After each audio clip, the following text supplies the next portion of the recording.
Should have had a drink before we started. Right. Sorry, no. Put some whiskey in my coffee. We're live. Good morning, everyone. I'm Sanam Solati, Yurczyk with New England Prestige Realty. And I'm Kelly Turner with Total Mortgage, and we have guests today. Hey. Would you like to introduce yourself? Absolutely. I'm Joseph Malone from Coldwell Banker. Welcome, Joe. Thank you. I'm Katie Carey from Mancuso Carey Real Estate Attorneys. Welcome, Katie. Thanks, guys. So we're here to talk about Spooky stories of real estate. And I will tell you, we should have been videoing for the last hour. Yeah. Because we have just been trading some of hilarious, scary, spooky, all of the above Wild. stories. Pretty much exhausted all of our stories. Yeah, we've already used them. Sorry, we're done here, everybody. No, we've saved a few for you guys. Yeah, we've saved a few. They've been pretty good. But it's one of those things that when you are doing real estate, and we come from, right, realtors, attorneys, lenders, for every transaction that is smooth and easy, there are 9 other transactions that something happens in. Mm-hmm. And it can be something small, a fight over a lawnmower left in a garage, or it can be something big, like dead bodies, bones found, sellers who won't vacate. There's a lot that can happen. And so we kind of have been chatting just about some of the funny and maybe not so funny things that have come up in our real estate careers. Absolutely. I think you get to go first, Sanam. Okay, fine. So there are so many stories. I'm going to share, I guess I'll start with one. We actually had a listing not too far from here a few years back. And my husband and I, we had gone on vacation. We were on a cruise. We come back, it's a Sunday night, like after 9 o'clock at night. And I get a call from a number that I didn't recognize. And normally on a Sunday that late, like I wouldn't answer the phone. But I answer the phone, and it's a gentleman who lives next door to our listing. And he's like, I just want to let you know, water is pouring out of all the windows on your listing. Oh, and my I'm like, God. wait, what? We had it sold. It was supposed to be closing within a couple of weeks. And I'm like, how did this even happen? And our client lived further away. So my husband and I had to get up and go. The lockbox didn't work after 9 o'clock at night. We had to readjust it so we could enter the property. Had to call all the authorities to handle it. But the pipes had frozen because when the oil company went out to go fill the oil tank, the path hadn't cleared. And so they just didn't fill it, and they didn't let anybody know. Oh, my God. So that's one fun story. Spooky story. It's a property that was underwater. It was underwater. Was this in 2008? Maybe. No. All right, who else has a good one? Well, since I made that comment, I'll go next. Also, it's Joe's birthday for whoever's watching. Happy birthday, Joe. Thank you. Happy to be here. Happy to be here. This one's a real quick one. This is actually maybe 5 years ago, I want to say. So it was a listing that I got from a floor call, or just right, when I was sitting in the office. And basically, I go to the listing. The guy was saying that his mother had passed away, and that there was a reverse mortgage on the property, and they needed it listed just so that way they didn't kick him out. And, so we went through the whole rigmarole, got it listed, and, with the idea, by the way, I should mention this property was in, complete distress. It was just stuff everywhere. It needed repairs on a whole bunch of different things. There was no way this was going to sell for what he wanted it to sell for, what the reverse mortgage was going to cover. So, anyway, fast forward a month or two, I do my due diligence. I keep calling him every week. I'm like, we should lower the price and, just trying to get the property to sell, but that really wasn't his interest.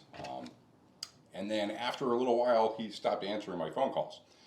And I'm like, all right, maybe he's just kind of annoyed with me following up and he doesn't want to sell, whatever. And then, 1 week turns into 2 and 3 and 4. And I'm like, I haven't heard from him. I drive by, try to, knock, no answer. He's just no email, text, nothing. And then I find out through the town from a death notice that he had also passed away. Oh, my God. Right. While on the market. While on the market. Oh, my gosh. So that was pretty much the end of that. Yeah. Oh my Things God. happen. People don't crazy. expect, buyers in the midst of a transaction never expect things like this to happen. It I happens. had a short sale, and it was an elderly man selling. His daughter was handling everything, and the week we were supposed to close, he passed away. Yeah, and so we had to go back, get probate approval, get a new short sale approval. Oh my God. And fortunately, because the daughter felt so bad that these buyers were depending on this closing, she did all of the work and all of the paperwork to get it done. But it was like a 3-month delay. It was awful. Yeah, you don't. That is some of the stuff that happens. Mine is not spooky in the normal sense. It's spooky in the financial sense. So I was a brand new loan officer. This was a lot of years ago, and we had a walk-in. And while desk calls come for realtors, they don't normally really come for lenders. So people don't walk into our offices generally. It's just not how it works. And this gentleman walked into my office, applied for a mortgage, did not qualify, said, "I'm really sorry, you don't qualify." He then I started getting applications for like random people that I had never spoken to, which again doesn't really happen in lending so much. So then that original gentleman reached out to me and was like, "Oh, my friend applied. I'm going to help him buy a house." And I was like, "Okay, interesting." That does happen. So I qualify the friend, and he does qualify, but I never speak to him. The email address is the original guy's email address. The phone number is the original guy's phone number. So the realtor at the time, who was supposed to be working with the first gentleman, I contacted her. I'm like, "Hey, have you ever met gentleman B?" "No. Gentleman A just always says that he's busy or he's at work, and he's there representing him." And I was like, "Oh, that's weird. That's not normally how this goes." So as part of the mortgage process, we have to like see documentation from you. So I request documentation. Gentleman A delivers the documentation. So now I'm like, I have what's called a straw buyer. And that's very spooky in lender world to have straw buyers. Straw buyer is essentially a fake buyer. So I finally say to borrower A, I need to meet borrower B because they have to wet sign this paperwork, which is not exactly true. But at this point, I know that I have like a fraudulent situation going on. So I report it as fraudulent, and then I attempt to get the person into my office. He ghosts me. He disappears, never to be heard of again, because he figured out that that he was caught. There was never buyer B. This was So what happened with the deposit? I think Still sitting in someone's account. probably sitting. This is That's a nice watch. where the attorney comes in. She's like, "That's in an escrow account somewhere, not balancing." Probably, it's probably what happened. But I was like so freaked out, and you're like, "No," I'm like, "I'm gonna lose my license over this." No, Right. I reported. I did everything that I was supposed to do. But yeah, it was kind of like scary because I'm like, "Who is this guy? Like, what is he doing? Am I gonna get in trouble for it?" Yeah. And I think he knew what he was doing. I literally had been licensed for like a month at this point, and he came in looking for me. He probably was like looking for new lenders. Definitely. Like, "Oh, you've been licensed for 3 days." Yeah. You'll You're never hungry. catch on. You'll Yeah, never catch on. you'll never on. catch on. No. And the realtor who was on the other, she was really funny too, because she's like, "I feel weird." I'm like, "I do too. And if there's 2 of us that feel weird, this is probably problematic." Yeah. Good thing you followed your gut. Yeah. Yeah. That's crazy. So we always say in the real estate world, it's never good for buyers and sellers to meet. Do you want to share anything about that? Which one? Just pick one out of the hat. So the lighter one. So Yeah. I had a listing in here in the area, and the clients were super nice, but really quirky. They were in their like late 70s, early 80s. And I just remember when I signed the documents ahead of closing with the sellers, I asked for their ID, and he gave me his dive certification card just to prove to me, I think because he was like an old dive instructor, which was adorable and endearing. And I remember, and they, like I said, they were older, so they were having trouble getting everything out and getting everything in order. And they had been Airbnb-ing the house, so there was a lot of things that they were agreeing to leave behind and sort of that sort of thing. So closing happens, we hear nothing, and then like a month or 2 later, the realtor calls me and says, "I don't know if you know, but the sellers never moved out." Apparently, the buyers and sellers met after the closing, and the sellers were stressing, and they're like, "No worries, you can stay." The buyers moved in and let the sellers stay for like 2 weeks. Which is very sweet. Crazy. Absolutely crazy. And like and no one had any idea until weeks later. Oh, Too my funny. God. Well, Yeah, that's that a good story. That's a happy ending. They don't always end up so No, happy. no, they don't. No. That's, oh my God. I had a situation not that long ago where my buyer was conducting a home inspection. The property was an estate sale, so we didn't really know that much about the property. There was a section in one of the bedrooms where a section of wood had been removed, and we couldn't quite like figure it out. There were some weird things going on in the basement with like the HVAC system. So we were making assumptions, and basically the inspector's like, you should probably ask the seller. It was the, a sibling of the person who had passed, if they know anything about it.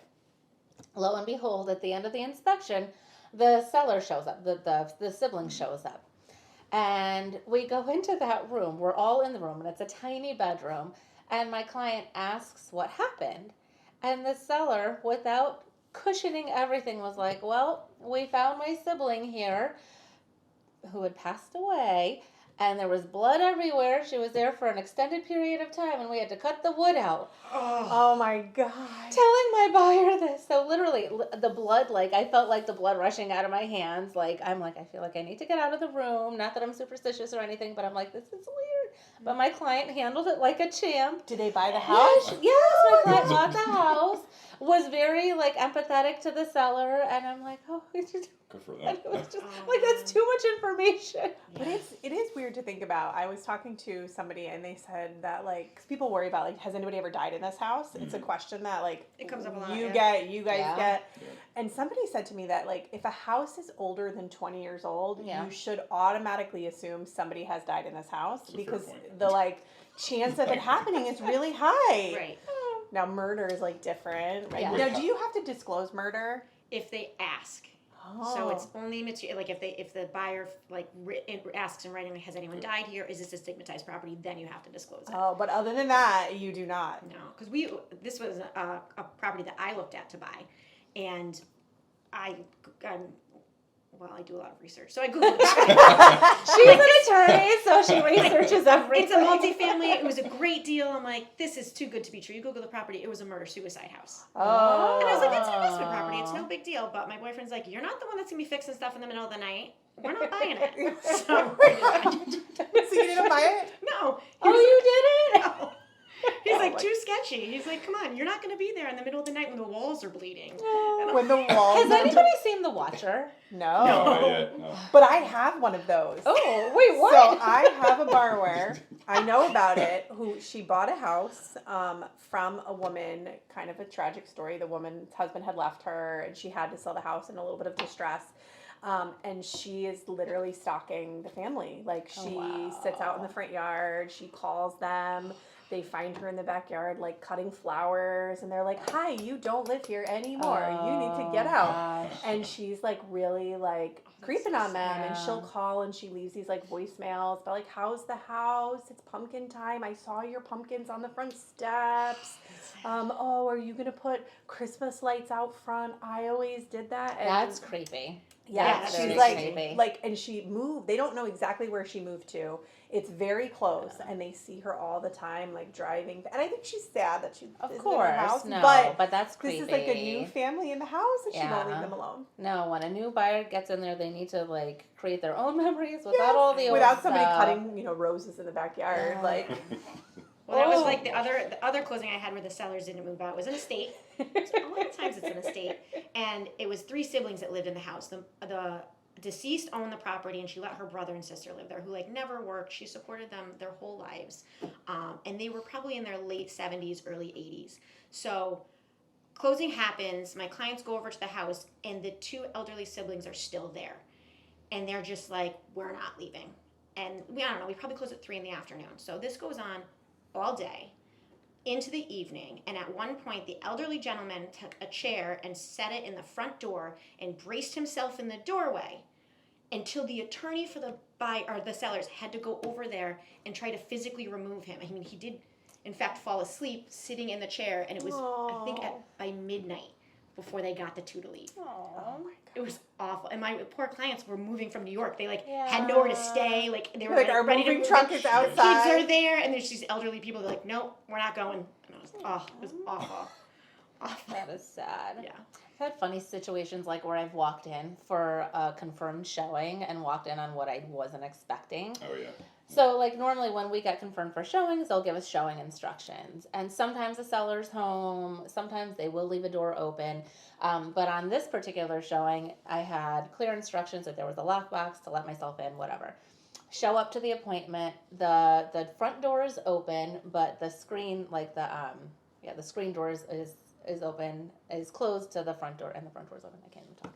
Anyway, I hear noise coming from the house, but it sounds like a TV. And I'm like, hello, because I wanted to make sure I wasn't walking in on anyone. We weren't early. We were just on time, so I felt like it was okay to walk in. We open the door, come on in, and I'm like, hello, because I still hear noise, and I don't want to startle anybody. Still don't see anybody. A cat comes in, like, I'm allergic to cats, but this cat has, like, a chunk of, like, fur missing, like, brushes up against me. I'm like, oh, don't touch me, cat, even though I love animals. Keep walking. We go into, like, one of the rooms. The seller is sleeping, full moon, with the TV on. I'm like, time to go, we gotta go. Wait, they were sleeping on their stomach? Yeah, laying on the couch with their whole back and full, like a crescent full moon, show. okay. No, it was a full show. It's a very full moon. Sleeps like that. Just like put some pants on. I'm like, we gotta go now. Did they not know? I don't know if they just fell asleep, if they forgot, if they weren't. I don't know. They're insane. Or they're insane. Or they're Katie's like, I've seen a insane. lot. That's what I'm betting on. I was telling Kelly a story about another insane story. So for a decade of my career, I just solely focused on new construction. And with new construction, there's always work that needs to be done post-closing, little touch-ups, this and that. Yep. Always punch list items. So my construction manager shows up at this couple's house, and they open the door completely nude. They're nudists, which is fine. But not when you don't expect it. Not when you don't expect it. And then You're it's like, just hello. weird for somebody who's not a nudist to enter somebody's home who is a nudist. And were with they no- totally like, They what were else? totally comfortable. Yeah. It's just weird things happen in our business. Yeah, Yeah. I don't expect that. Yeah.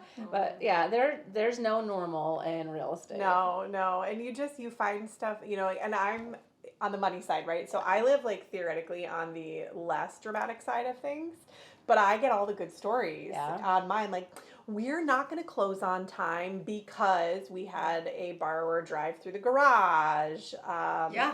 Literally. Again. Yeah. Yep. Like what, a week before closing? Yeah, they were like preparing, like they were moving everything out and like preparing for the walkthrough. It was like the week of Straight closing. through, and not like through the garage door. She drove through the garage. It was structurally unsound. They Yeah. couldn't remove the van. They had to leave the van in the garage. because it was that bad. You also sometimes get like neighbors trying to spook buyers. Yes. Neighbors or homeowners trying to spook neighbors, where people come. I had one where I had people who were under contract on a house and they had a disgruntled neighbor next door. He thought that the price was too low and that this family was ruining the values of the neighborhood by selling at this price. Now, this was like pre the last 2 years.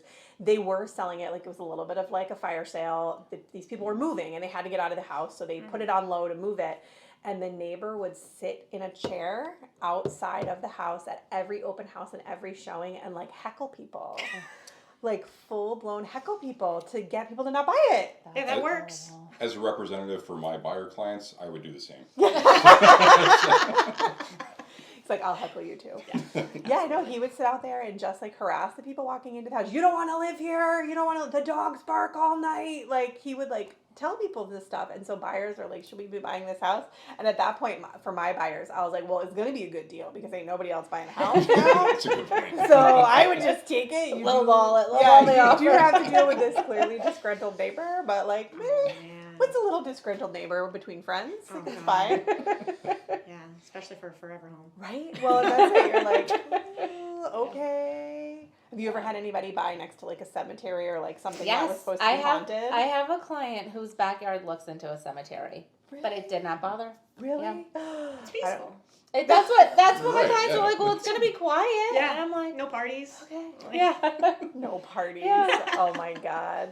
You live in a haunted area like where you are. There's a lot of haunted Yeah. houses. She's like, I do. That house we didn't buy is one street over. Really? Yeah, there's like a lot. There's a lot. Yeah, Jeez. but everything's over 100 years old. Yeah, so that's what you get. Well, that's the thing too. If you think about it, like people who are buying like here in town, like there's a lot of 1800s houses, This building is from the 1800s. Is it really? Yeah. Like, don't if tell we me. have ghosts here? No, I'm just Yeah, joking. Makes a lot of don't sense. tell me there's Makes a no lot of ghosts here. Yeah, There's right. gotta be. Maybe. I don't They're know. from If they are, we make friends. That's why the Google kept going off. That's Yeah. We were having Google trouble prior to the We were. live, where Google was not listening to Sanam. Not at all. It's funny. One of my first transactions was one of the agents in our office. I didn't realize this until like a year later, but she's like, "You sold us a haunted house," and I'm like, "What?" And she's like, "Yeah, her clients have video footage of weird and creepy things like movements and noises in the house," and I'm like, "That's so weird." Oh, I didn't great. know. And you're like, I I didn't do it on didn't know. purpose. That wasn't disclosed. Right. It was not on the property disclosure report. You're Yeah. supposed to disclose that too if someone asks. Are you? But if you don't believe in ghosts, If there's Well, ghosts, that's it. yeah. How does that? Really? If someone asks, you have to tell them whether or not your house is haunted. Yes. Okay, that's ridiculous. Actually, That's hadn't ridiculous. heard that. Yeah. If they Wait, ask. wait, could that possibly increase value for somebody For looking Yeah, for? you're right. But I mean, but it depends. I mean, the answer is going to depend on whether or not you believe in ghosts. Yeah. So it's kind And of. I've heard that ghosts follow people. Really? I don't know. I've heard that. I don't know if it's true or not. Has Well, anybody heard that? I could be spreading rumors. I could be I've heard that, I but could yeah, I be haven't spreading experienced it. rumors. Yeah. I I haven't don't experienced know. it myself. Any ghost specialists out there? Right? Do you want to come? Do you want to come? Should we call this our show at this point? I don't feel like this is This a is talk like show. The View. Would you like to be on our talk show? This is the stuff we discuss. Is your house haunted? Does the ghost follow you? And if there's a murder in your house and someone asks, you must disclose it. We need This a is hotline true. number that people can call. Right? There you go. I love it.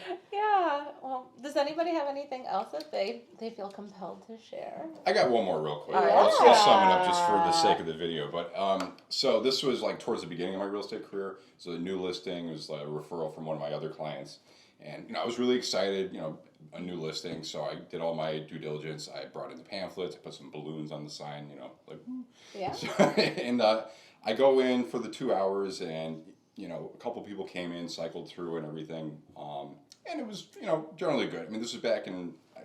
It was like 6-7 years ago, I want to say. So it was more of a buyer's market for sure. But in between, like people coming through, like when it was quiet and there was nobody else in the house, I would kind of hear, it sounded like people talking. And I'm like, what is going on? I walked around the house, and I'm sparing some details, but just this actually happened. So I walked around the house, I couldn't find anything. I'm like, maybe it's the neighbors or something. It was, it was a suburban neighborhood. And towards the end, of course, there's a bedroom in the basement that they had built post construction. Oh, no. And I kept hearing the noise, but it was very quiet. And I brought my ear up to the door, and I heard the TV on, what I figured out, and then someone was kind of laughing, but trying to keep it muffled, it seemed like.